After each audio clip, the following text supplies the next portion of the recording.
got you. Okay. Sorry. I have to turn up the volume here. Hello? I was gonna make everybody listen to All of London Calling before letting you talk. Oh, well, that's cool too. That's cool too. All right, everybody, can you hear us and see us okay? Yeah. Hi. You guys know how to work up in the corner, there's a little thing that either says gallery view or speaker view. You can change that. So if you put it on speaker view when Karl talks, you'll see Karl always. I don't recommend seeing you. We need to know. I'm going to adjust my lighting here. You're so dark, Lisa. It's dark. My room's really sunny. Hang on. Yeah, I took a picture. You took that picture? Whoa! Glasses. Went crazy on me. Okay. Are we good? Can you guys hear Karl okay? Yes. Yes? Okay. I'll mute myself. And Karl, it looks like you're already in the vault. Yeah, I wanted to be positioned in a different spot, but there's some very funny Wi-Fi spots. So it's a rather boring view in the background. Sorry. The better views, I was getting no bars at all on my computer. So because there's a lot of concrete walls down here, you know, with the wave bouncing the right way, you're not going to get anything. But anyway, I found an appropriate CD. There you go. It's show and tell time with Karl. That could have been our title. So how many people are here? Looks like 26 so far. And you, Karl, you can scroll through them. There's like an arrow on the side. So if you want to see everybody, you can just keep hitting that. You can see everybody's happy face. I see some happy faces. Oh, look all the happy faces. Oh, some people are just names. They're very shy. It's okay. And then it's you there at the end of the list. Are you going to be? Whoa! I went full screen. How do you do that? So are you going to be letting people in if they come along and request to get in? Yes, okay. Absolutely. Okay. And is there anything else I should be seeing? Like, is there some like chat box, or is that all on your end? Like, I shouldn't be worrying about that, or? I think I'll just handle like letting people in, and you don't share your screen. You're sharing things from the camera. So I don't think you have to do anything at all. Just okay. You. Right. We can go to a Q&A kind of thing, I guess, after I dabble for a little bit. Sounds like a way to go, right?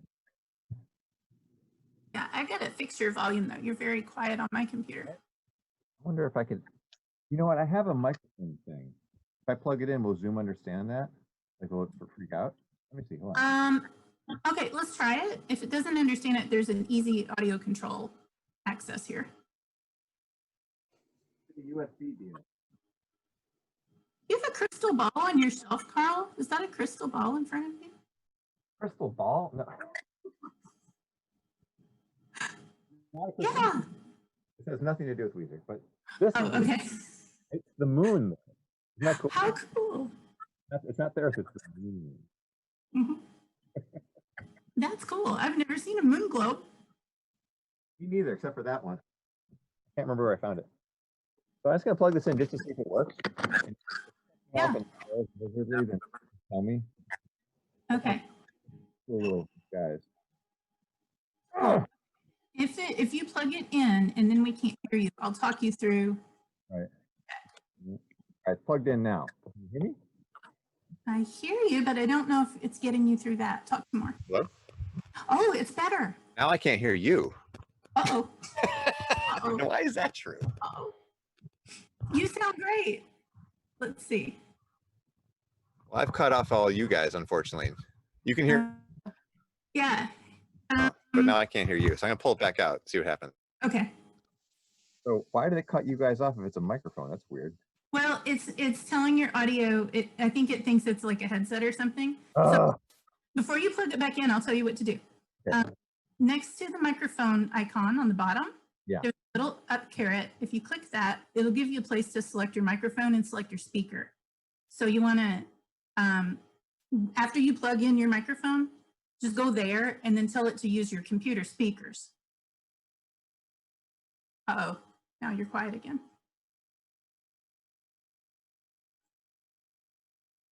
Oh no, we can't hear you. We can't hear you. I'm muted. Oh no. Oh, you're muted. You're muted. You're muted. Muted. Why are you muted? Okay, now you're not muted. I think I clicked it by accident, but somehow it then like somehow, I don't know. I hear you now. A bad I thing hear happened. you. Okay, Bad I thing hear happened. you. Now a good thing happened. I Really hear good. you. You can hear us? This is progress. All right. We're technology wizards. We can defeat all technology. We can. No, let's do something even more complicated. Let's pick someone who wants to try and talk to us from, somebody who's joined. So, hey, fan clubbers, fan clubbers, do we have a volunteer to do a mic check for us? Just unmute yourself and say hello. Can you unmute yourself? You might have you like done a grand mute on everybody? Perhaps unintentionally. A grand mal mute? That's right. Only you and I can talk. Hang on. Let's see.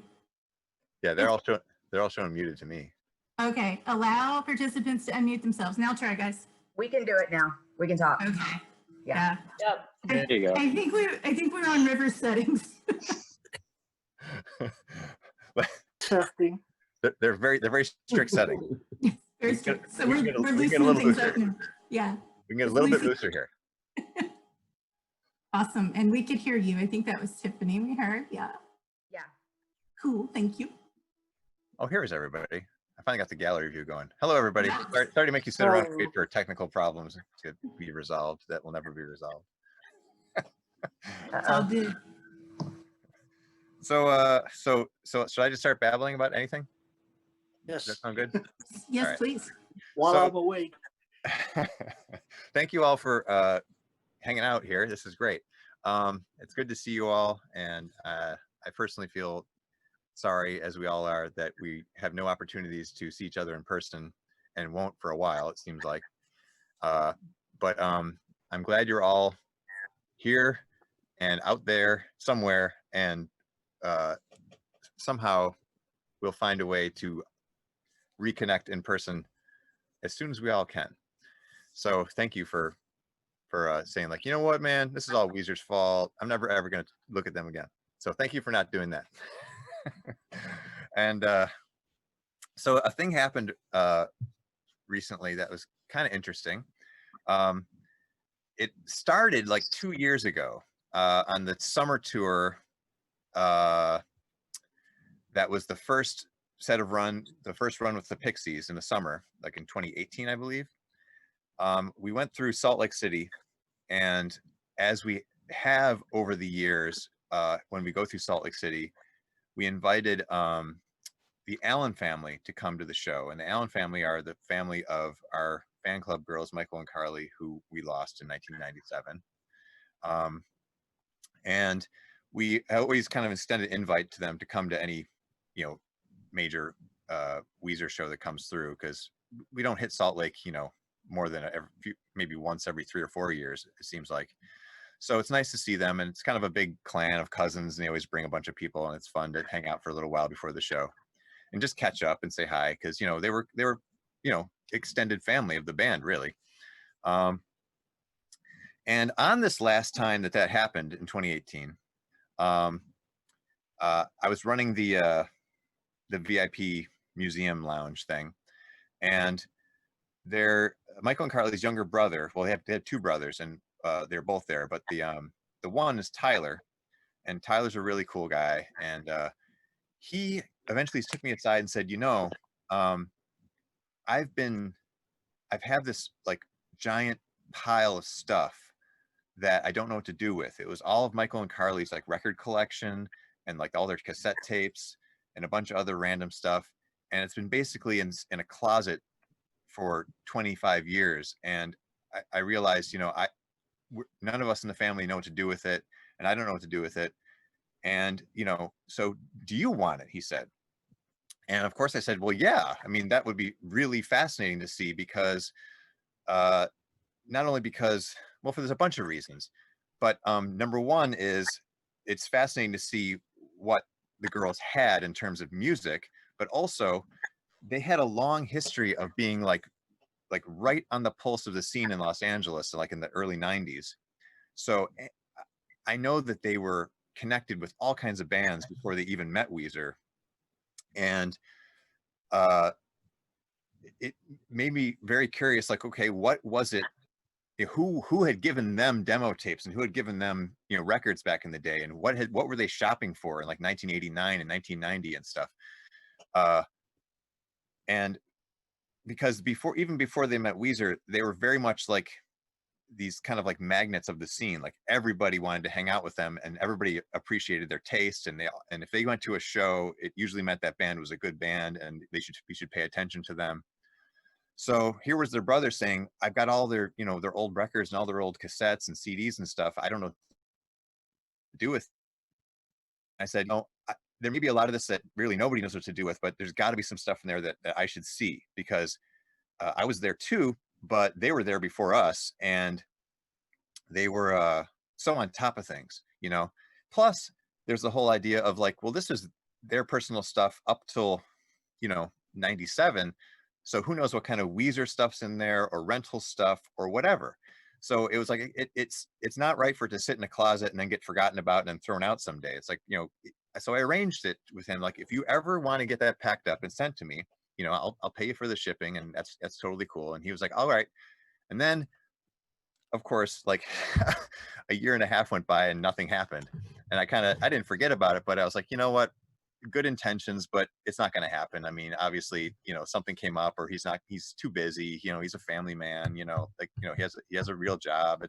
He's not going to like sit around and be like, worry about what, you know, what Carl's got to do. So I kind of forgot about it until there was an email which came in like early this year, and he said, "Hey, I haven't forgotten about that stuff, and I want to, you know, I still want to do that. Is that still okay?" And I'm like, "Yeah, that's still okay. Go right ahead." And so, you know, I gave him every bit of detail I could give him as far as what to do, how to, you know, what to, you know, and finally, and I'd forgotten about it all over again. And, you know, the pandemic's happened, and it's just like, well, you know, obviously that's not going to happen.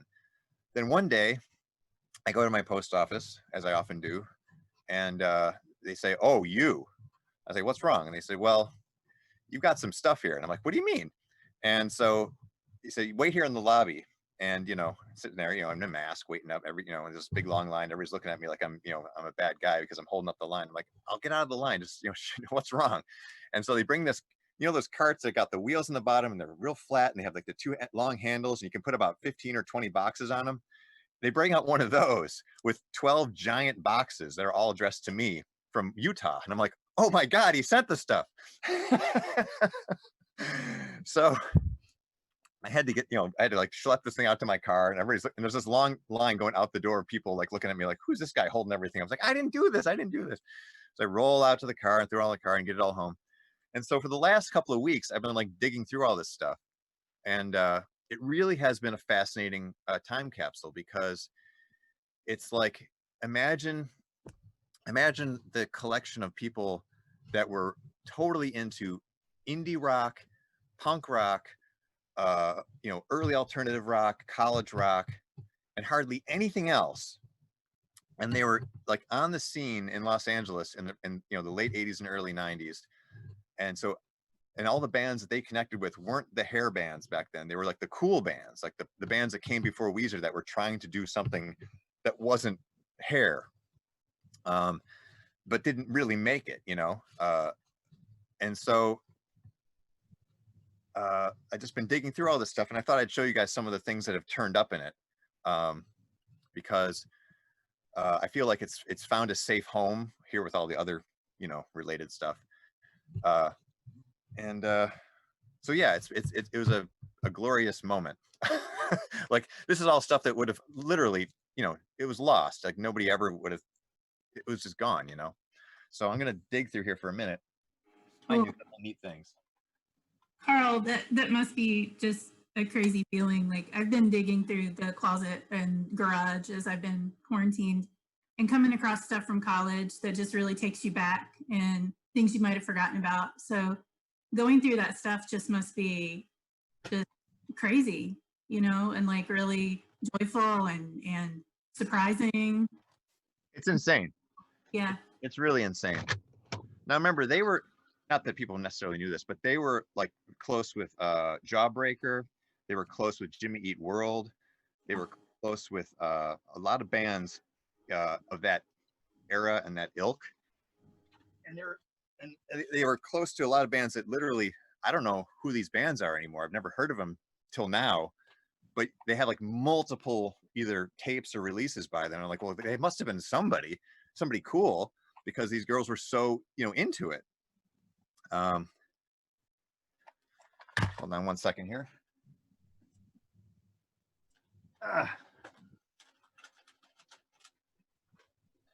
Oh yeah, there's a lot.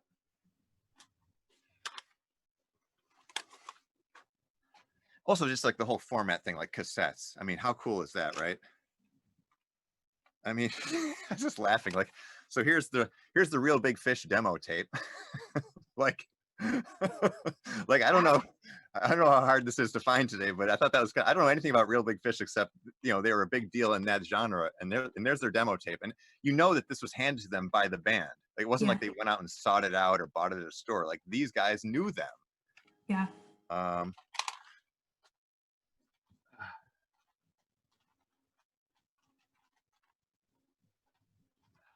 Obviously, you know about Jason Cropper, and you know there was about 7 of these Chopper One demo, you know, cassette promos in there.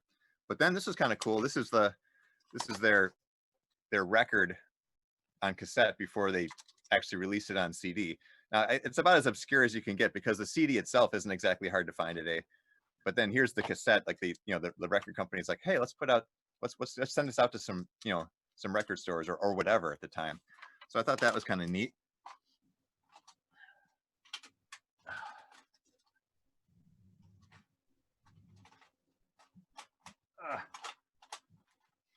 I have one of these, but this is need to have their copy. This is the original Fanclub Weezer covers compilation cassette. So can you read that? There you go. And you know, it's a tough thing to get. We should probably digitize this and put it up for you guys to because these are like 90s versions of, you know, fans at the time who are probably now, you know, in their 40s, having done these covers of this stuff. And I don't remember if there's anybody on here who ended up being famous later. I don't think so. Yeah. And these folks, Carl, they've been using they would have been using 4 tracks and oh yeah, this, right? Yeah. For sure. Audacity and the Palpatines. Anyway, I don't know if but there are some people. I mean, every one of these people was a fan club member with a number on here. And I think like Ryan Sotomayor, number 908. I can't remember if he's still in or not, but they were from Portland. I knew some of these people. Anyway, so it's cool that like here's their copy of the thing that they put together. You know, it's got, you know, they signed it inside. that's cool. But so that was neat. Now, this is kind of cool. I've got other things like this, but it was kind of cool that this existed. This is a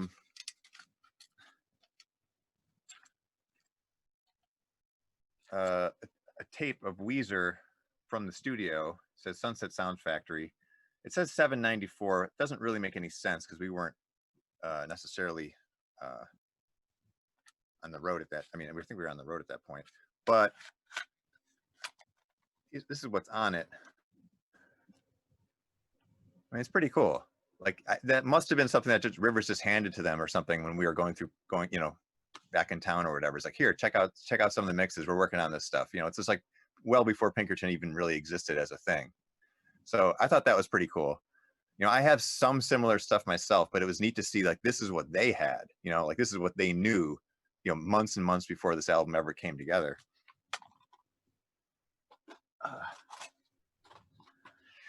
Naturally, Brian must have handed them this at one point. Space Twins demo. This is pretty early stuff for Brian. And Karl, refresh my memory. Like, is that how you guys knew Brian and ended up calling Brian? Well, he had this band called Space Twins, but that's when he had joined the band. Prior to that, he was in a band called Carnival Art, and that was a band he was actually the bass player in, and he was on 2 of their albums. They actually had albums before he joined, and it was these other kind of colorful LA characters. That was kind of the thing. It was like you were either in the hair or you were like these weirdos that kind of like were trying to be like Dane's Addiction but weren't, you know. Carnival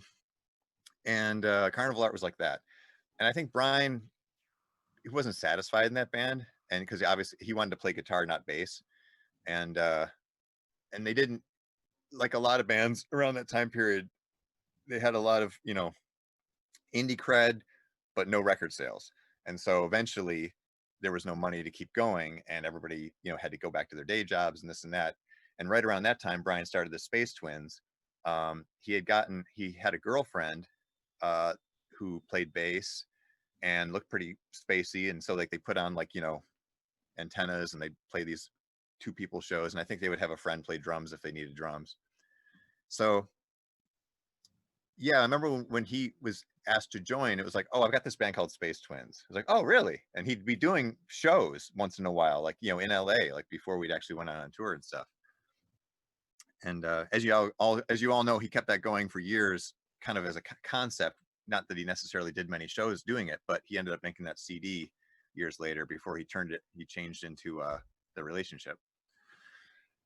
Very cool. I can't imagine a world in which Brian is the bass player. Like, no, me neither. No, of course not. 1 second here. That's okay. While you're digging, you guys, you know, I told you on the Facebook that we were going to have to figure out how best to manage a bunch of people and asking questions and stuff. So tell me from your side, are you able to like do something like raise your hand or, you know, do one of these reactions so that we can see you if you want to? Yeah, Lenny's raising his hand. Okay, let's try that.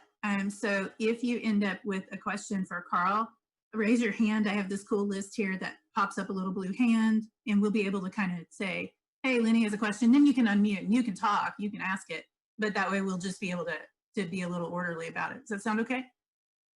Okay, Lenny, were you just testing or do you really have a question?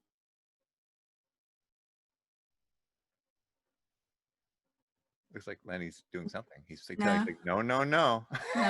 Okay, you're on mute, so you're welcome to unmute yourself and ask your question if you want. Yeah, I didn't have a question. I was just showing Okay. the raising the hand. Okay. Well, awesome. Thank you, and thanks for joining. Hope you're safe from the dust cloud there in Texas. Ugh. Oh, it's horrible out here. Ugh. Yeah, Why'd the Sahara have to do that? so crazy. Well, I'll continue unless there is a question right now. I'll just keep moving on. This was probably the most interesting thing. Well, I don't know, not the most interesting. The most the thing that connected to the most. How would I say it? Like, it would matter to more than Weezer fans today, you know. But this is Tool's demo tape, and I thought that was cool because, for one, it's freaking rare. This is a hard demo tape to find. I mean, you can get the songs online, of course, but like this was like their first thing that they put out. But the cool part is, definitely, Michael and Carly were at the show, you know, a Tool show back in like 90 or 91, and they definitely got this from the band directly. They had to, because that's where all this stuff came from. So I thought that was pretty cool. I mean, not everybody's a Tool fan, but it's neat to see, like, here's a demo tape of a band that's easily, you know, as well known as, or as important as Weezer today, and it just happened to be lying in their cassettes. I thought that was really cool. I'm looking for. Oh, here we go. Speaking of Brian, the cassette of Brian's last album with Carnival Art. I like the 99-cent sticker on it. Clearly they saw it in some bargain bin somewhere. They're like, oh, grab that, it's Brian.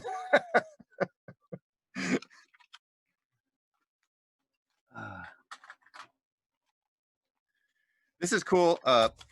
Now, you guys might know about the Weezer demo tape that actually has a sticker on it that says Weezer, and it's the 4 songs, and it was from 1992.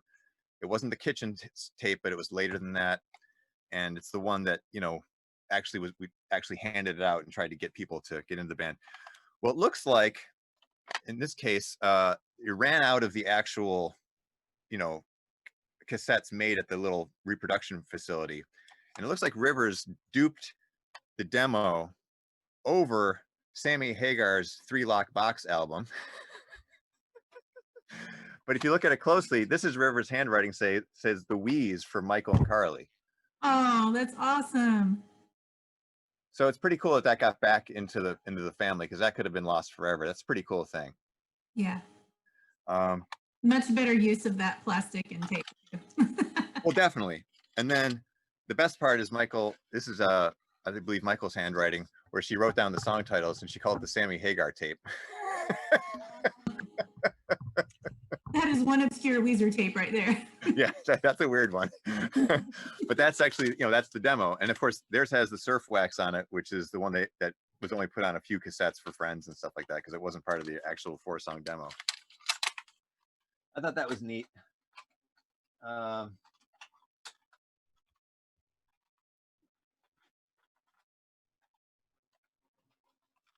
This is interesting, sort of. This is basically the band Wax's demo tape. Now, Wax were our friends, and they were the ones that kind of inspired us to, try, because they were so good at what they were doing in the LA scene. But the cool part about it is, now Wax were friends with Spike Jones, which is how we met him in the first place.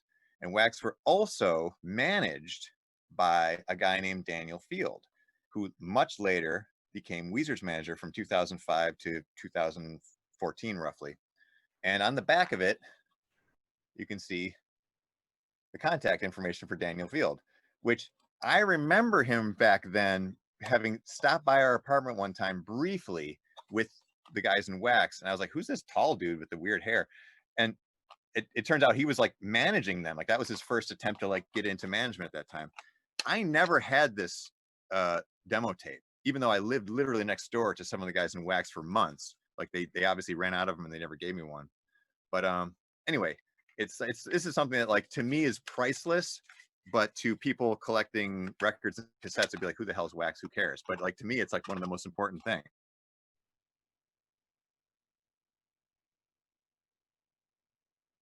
There's other stuff, like I've got a few of these, like this is like the Pinkerton Advance cassette, stuff like that. It's just like, they had obviously, over the time, either the management company, the label, or some people in the band or myself would pass along stuff to them, as the band kept going.